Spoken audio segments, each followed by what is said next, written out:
Well, today was a big day for UTEP football. Not only did 21 seniors take to the Sun Bowl for potentially their last time, but today's game against FIU also acted as step one of two-step plan for the Miners to become bowl eligible. Step one, beat FIU. It sounds simple, right? Step two, beat UTSA. It gets easier. And poof, the Miners, well, they're going bowling, but could they complete step one, especially without quarterback Gavin Hardison, who is still recovering from an ankle injury against Rice?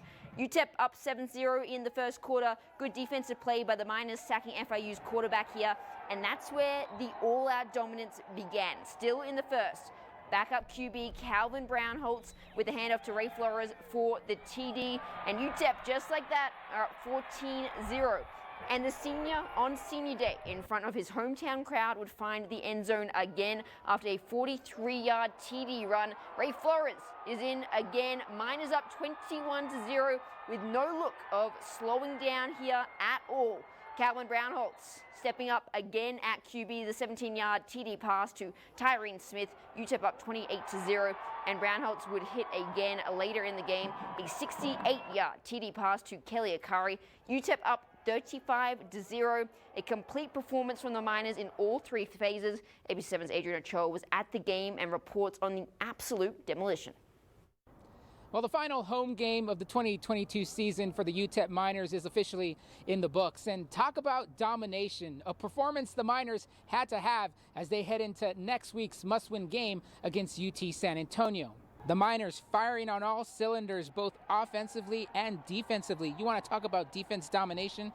UTEP's defense holding FIU to just 71 yards of total offense, whereas the Miner run game was just simply phenomenal. 335 yards rushing for the UTEP Miners. The running back leading the way, El Paso's own Ronaldo Flores, the former Ysleta Indian, rushing for 128 total yards, 2 touchdowns on the day. It was the first time Flores had more than 100 yards rushing in his UTEP career. A lot of emotion. I cried again right now when I prayed with my brother after the game. It's just, so much time and ups and downs and the good and the bad. It's just a lot of emotion. I'm just so thankful that this is the way I went out on this field, and I couldn't ask for anything better than this. And it was a good game for UTEP's backup quarterback Calvin Brownholtz as he got the start in this game, filling in for starter Gavin Hardison, who's still nursing an ankle injury. Brownholtz leading the Miners with 190 yards through the air and 2 touchdowns on the day. The story come true. It's awesome to finish the season like this, and I know we got 2 more games left in us.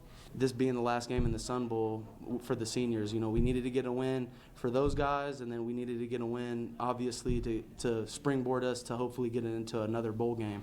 So, obviously, that's big stuff right there for us. Our big thing now is, just let's try to have a really good week and get ourselves to play the kind of football we can play and see where we stand after that.